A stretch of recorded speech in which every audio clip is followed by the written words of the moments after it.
আসসালামু আলাইকুম। Hello viewers, আজকে আমরা আলোচনা করব আবারও টেলিকমিউনিকেশন নিয়ে। তো এর আগে আমাদের টেলিকমিউনিকেশন পার্ট 3 হয়ে গেছে। আজকে আমরা আলোচনা করব টেলিকমিউনিকেশন পার্ট 4 নিয়ে।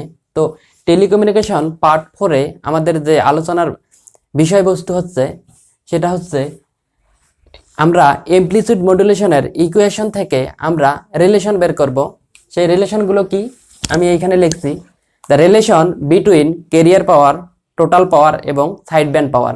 তো আমরা ক্যারিয়ার পাওয়ার, টোটাল পাওয়ার এবং সাইড ব্যান্ড পাওয়ারের যে সম্পর্ক বা রিলেশন এটা দেখব আমরা এই টেলিকমিউনিকেশন পার্ট 4 থেকে। তো এখন শুরু করা যাক। এখানে আমরা লিখছিলাম from AM equation relation between total power, carrier power and side band power. তো এখন দেখি আমরা এমপ্লিসিউড মডুলেশন বা এএম মডুলেশনের যে ইকুয়েশন ছিল, তাৎক্ষণিক মানের সমীকরণের ইকুয়েশন ছিল, এটা আমরা ডান দিকে লিখে রাখছি। তো এখানে এটা হচ্ছে E equal E C cos omega C T plus M EC divide two cos omega C plus omega M into T plus M EC divide two cos omega C minus omega M into T. এটা হচ্ছে আমাদের এমপ্লিসিউড মডুলেশনের তাৎক্ষণিক মানের সমীকরণ। এইখান থেকে আমরা দেখতেছি এইখানে আমাদের একটা ইকুয়েশন, এটা হচ্ছে একটা ওয়েভ ইকুয়েশন, এটা একটা ওয়েভ ইকুয়েশন, এটা একটা ওয়েভ ইকুয়েশন। তাহলে এমপ্লিসিউড মডুলেশনের তাৎক্ষণিক মানের সমীকরণ থেকে আমরা দেখতে পাই এখানে আমাদের তিনটা ওয়েভ, একটা ওয়েভ, দুইটা ওয়েভ, তিনটা ওয়েভ, এই তিনটা ওয়েভের সমষ্টি। তার মানে এখানে পাওয়ারও আমরা তিনটা পারবো। সেটা হচ্ছে একটা ক্যারিয়ার পাওয়ার ইসি, এটা ইসি থেকে আমরা একটা পাওয়ার পাবো, সেটা হচ্ছে ক্যারিয়ার পাওয়ার। আচ্ছা, ইসিকে বলা হয় carrier amplitude, M EC divide two এটাকে বলা হয় সাইড ব্যান্ড এমপ্লিসিউড। তাহলে এইখানে কয়টা সাইড ব্যান্ড এমপ্লিসিউড? একটা, দুইটা। তাহলে এইখান থেকে দুইটা পাওয়ার পাওয়া যাবে। সেটা হচ্ছে এইখান থেকে একটা সাইড ব্যান্ড, এটা একটা সাইড ব্যান্ড। এটাকে আমরা বলি আপার সাইড ব্যান্ড আর এটাকে বলি লোয়ার সাইড ব্যান্ড। তাহলে এই এমপ্লিসিউডটাকে বলবো আমরা আপার সাইড ব্যান্ড এমপ্লিসিউড, এই এমপ্লিসিউডটাকে আমরা বলবো লোয়ার সাইড ব্যান্ড এমপ্লিসিউড। তাহলে আমরা এই ক্যারিয়ার এমপ্লিসিউড থেকে একটা পাওয়ার পাবো, এটা হচ্ছে পিসি। এ সাইড ব্যান্ড যে এমপ্লিসিউড, এইখান থেকে একটা পাওয়ার পাবো, এটা পি। এটা কি আপার, এই জন্য এল এল ইউ এস বি। এটা লোয়ার সাইড ব্যান্ড এমপ্লিসিউড, এই জন্য এখানে পাবো পি এল এস বি। এইখান থেকে একটা পাওয়ার পাবো। তাহলে এই দুইটা যদি আমরা যোগ করে দেই, তাহলে যেহেতু এটাও সাইড ব্যান্ড এমপ্লিসিউড, এটাও সাইড ব্যান্ড এমপ্লিসিউড, এই দুইটা যদি আমরা পাওয়ার যোগ করে দেই, এখানে টোটাল সাইড ব্যান্ড পাবো, এখানে ক্যারিয়ার পাওয়ার। তাহলে এই সবগুলো পাওয়ার আমরা যখন যোগ করে দেব তখন আমরা টোটাল পাওয়ার পেয়ে যাব। তাহলে আমরা এখন পাওয়ার বের করব। তো তার আগে আমরা যে কোনো সমীকরণের ক্ষেত্রে, এটা তাৎক্ষণিক মানের সমীকরণ, যদি যে কোনো একটার ক্ষেত্রে হয় ই ইকুয়াল, আমরা জানি ই ম্যাক্স কজ ওমেগা টি, এই সমীকরণটা যায়। তো এটা কি ম্যাক্সিমাম মান। তো এই ম্যাক্সিমাম মানকে আমরা সবসময় কি আরএমএস এ প্রকাশ করব। আর এম এস এ যদি প্রকাশ করি, তাহলে এই ম্যাক্সিমাম মানকে √2 দ্বারা যদি আমরা ভাগ দেই, তাহলে আরএমএস মান পেয়ে যাব। আর আরেকটা জিনিস আমরা কল্পনা করব, সেটা হচ্ছে আমরা পি সমান আমরা জানি ভি স্কোয়ার ভাগ আর, এই সূত্র জানি। তো ভি কি? এই আরএমএস মান। এই ভি বলতে এই আরএমএস মান। তার মানে এই ম্যাক্সিমাম মানকে আমরা আরএমএস মানে কনভার্ট করে তারপর আমরা পাওয়ার বের করব। তাহলে এই আরএমএস মান, এই ম্যাক্সিমাম মানকে আমরা যদি আরএমএস করতে চাই, তাহলে √2 দ্বারা ভাগ দেব, তাহলে আমাদের আরএমএস, আর এই ভ্যালুটা হচ্ছে আরএমএস মান। তাহলে এখন আমরা দেখব, এইখানে লিখছিলাম power dissipated power dissipated in carrier power. এই ক্যারিয়ার পাওয়ার কত বের হবে সেটা আমরা দেখব এখন।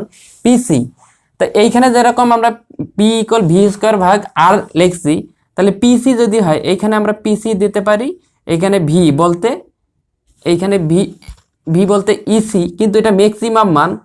তো আমরা লিখছিলাম ম্যাক্সিমাম মানকে √2 দ্বারা ভাগ দিলে আরএমএস মান পাওয়া যায়, আর ভিটা হচ্ছে আরএমএস মান। তাহলে ইসি ডিভাইড 2, এটা হচ্ছে আরএমএস মান, এই ভি স্কোয়ার হইল এখন আর দ্বারা যদি ভাগ দেই, তাহলে আমাদের এটা কেরিয়ার পাওয়ার বের হবে। তাহলে এটাই আমরা লিখছি, এই যে ভি এর আরএমএস মান তার উপর স্কোয়ার ভাগ আর, তার মানে ভি স্কোয়ার ভাগ আর। তাহলে এটাকে যদি আমরা স্বাভাবিকভাবে ক্যালকুলেশন করি তাহলে আসে ই স্কোয়ার ডিভাইড টোয়াইস আর। তার মানে এটা হচ্ছে আমাদের কেরিয়ার পাওয়ার, এটা হচ্ছে আমাদের কেরিয়ার পাওয়ার। এখন সাইড ব্যান্ড পাওয়ার বের করব। তো আমরা দেখতেছি এইখানে side band amplitude M EC divide two, এইখানেও এম ইসি ডিভাইড টু, তার মানে সাইড ব্যান্ড অ্যামপ্লিটিউড দুইটারই সেম, এটাও যতটুকু অ্যামপ্লিটিউড এটারও মান ততটুকু। তার মানে আমরা যদি যে কোনো একটা সাইড ব্যান্ডের সাপেক্ষে মানে পাওয়ার বের করি, সেটাকে যদি আমরা 2 দিয়ে গুণ করি তাহলে টোটাল সাইড ব্যান্ড আমরা পেয়ে যাব। এজন্য আমরা লিখছি সাইড ব্যান্ড পাওয়ার যে পিএস ইকুয়াল, তো অ্যামপ্লিটিউড কি এম ইসি ডিভাইড টু, এটা কি ম্যাক্সিমাম মান, এই যে ম্যাক্সিমাম মান, একে যখন আমরা √2 দ্বারা ভাগ দেব তখন আরএমএস মান পেয়ে যাব। এটাই এম ইসি ভাগ 2, এটা হচ্ছে ম্যাক্সিমাম মান, অ্যামপ্লিটিউডের ম্যাক্সিমাম মান।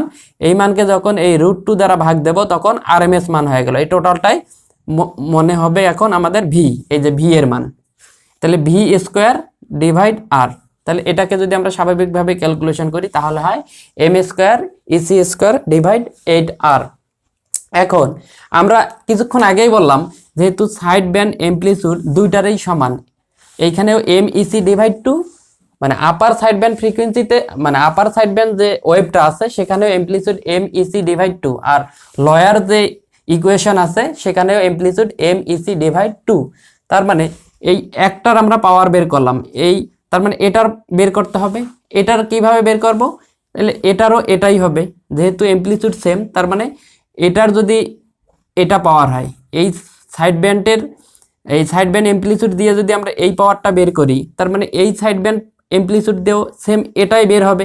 তাহলে আমাদের টোটাল পাওয়ার সাইড ব্যান্ড পাওয়ার কি হবে, এই পাওয়ারটা আর এই পাওয়ারটা যোগ করতে হবে। তার মানে যেহেতু দুটাই সেম, তাহলে আমরা যদি টোটাল সাইড ব্যান্ড পাওয়ার বের করি তাহলে এই পাওয়ারটাকে আমরা যদি 2 দিয়ে গুণ করি তাহলে আমাদের টোটাল, এই যে এএসটি বলতে total side band power, total side band পাওয়ার কি, এই সাইড ব্যান্ড যে কোনো একটা সাইড ব্যান্ড পাওয়ারের কে 2 দ্বারা গুণ দিলে আমরা টোটাল সাইড ব্যান্ড পাওয়ার বের করতে পারবো, কারণ হচ্ছে আমাদের সাইড ব্যান্ডের অ্যামপ্লিটিউড সমান। তাহলে এটা বের হইলো, তাহলে এটা আমাদের টোটাল সাইড ব্যান্ড পাওয়ার। এখন আমরা দেখব, এইখানে আমরা দেখলাম পিসি এর মান, এইখানে টোটাল পাওয়ারের মান। এখন এই দুইটার মধ্যে আমরা যদি এই কেরিয়ার, এই যে এইখান থেকে আমরা একটা কেরিয়ার পাওয়ার পাইলাম, এটা থেকে এটা এবং এটা থেকে টোটাল সাইড ব্যান্ড পাওয়ার পাইলাম, তাহলে এই দুইটা পাওয়ার এবং এই পাওয়ার যোগ করলেই আমরা টোটাল পাওয়ার বের করব। তাহলে টোটাল পাওয়ার কি, এই কেরিয়ার পাওয়ারের সঙ্গে সাইড ব্যান্ড পাওয়ার, এই যে carrier power plus total side band power.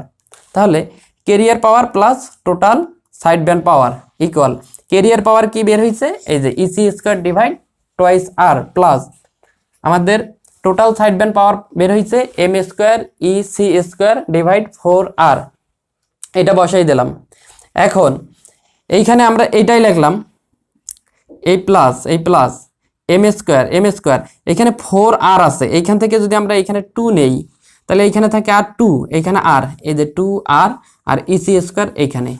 তাহলে আমরা এই যে এইটাকে ভেঙে ভেঙে এভাবে লিখছি, কারণ হচ্ছে এই যে ইসি স্কোয়ার ডিভাইড এখানে 2r আছে, তো এইরকম একটা ফরম্যাট নেওয়ার জন্য আমরা এই যে এটার সঙ্গে এটা যদি গুণ করি তাও আবার আগের পর্যায়ে ফিরে আসা যায়। তাহলে আমরা এই কাজটা করার অর্থই হচ্ছে এই যে এই মানটা আমরা কমন নেব। তাহলে এখন দেখি ইসি স্কোয়ার ডিভাইড টোয়াইস আর, ইসি স্কোয়ার ডিভাইড টোয়াইস আর, এটা যদি আমরা কমন নেই তাহলে এখানে থাকে কত 1 প্লাস এম স্কোয়ার ডিভাইড 2।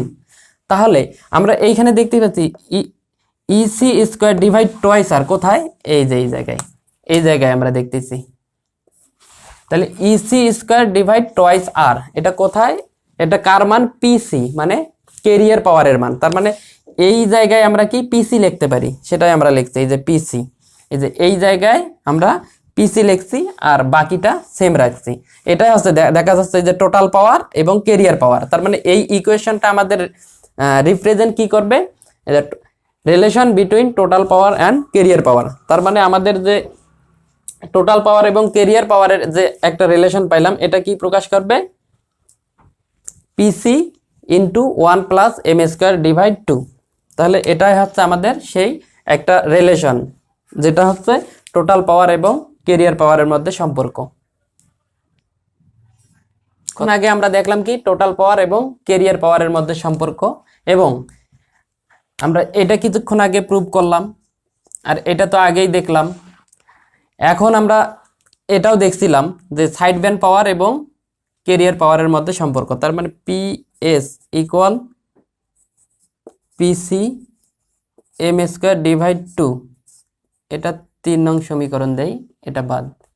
তাহলে আমরা কি দেখতে পাই, সেটা হচ্ছে এই সমীকরণটা হচ্ছে টোটাল পাওয়ার এবং ক্যারিয়ার পাওয়ারের মধ্যে সম্পর্ক। এই সমীকরণটা প্রকাশ করতেছে সাইড ব্যান্ড পাওয়ার এবং ক্যারিয়ার পাওয়ারের মধ্যে সম্পর্ক। তো এই সমীকরণটা বা এই রিলেশনটা আমরা কই থেকে পাইলাম, এই যে side band, total side band power যে আমরা পাইছিলাম, এটাকে বলি আমরা total side band power. Total side band power, তা টোটাল সাইড ব্যান্ড যে আমরা পাওয়ার পাইছিলাম, এইখান থেকে আমরা সাধারণত এই ইকুয়েশনটা ডেভেলপ করতে পারি। কিভাবে, এইখানে টোটাল সাইড ব্যান্ড পাওয়ার আমরা কিছুক্ষণ আগে দেখছিলাম m square EC square divide 4R। তো এইখানে m স্কয়ার রাখলাম, এইখানে 4 এর থেকে 2 নিলাম, তাহলে এইখান থেকে আর 2, তাহলে এই 2, এই যে আর, তাহলে EC স্কয়ার ডিভাইড 2R, এটা সমান কত, PC। 1 নং থেকে আমরা দেখতেছি EC square divide 2R equal PC, তার মানে এর মানটা হচ্ছে PC। তাহলে এইখানে m square divide 2 into PC, তাহলে এটাকে যদি আমরা একটু সাজাই লিখি PC m স্কয়ার ডিভাইড 2, এটা হচ্ছে টোটাল সাইড ব্যান্ড পাওয়ার এবং ক্যারিয়ার পাওয়ারের মধ্যে সম্পর্ক। এখন আমরা দেখব সেটা হচ্ছে relation between side band power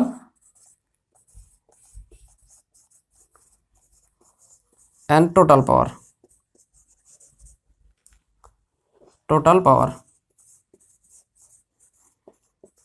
তাহলে আমরা সাইড ব্যান্ড পাওয়ার এবং টোটাল পাওয়ার এর সম্পর্ক ডেভেলপ করব।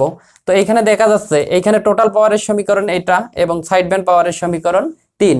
তাহলে 2 এবং 3 থেকে যদি আমরা একটা ইকুয়েশন ডেভেলপ করতে পারি, সেই ইকুয়েশনটাই আমাদের প্রেজেন্ট করবে কি সাইড ব্যান্ড পাওয়ার এবং টোটাল পাওয়ারের সম্পর্ক।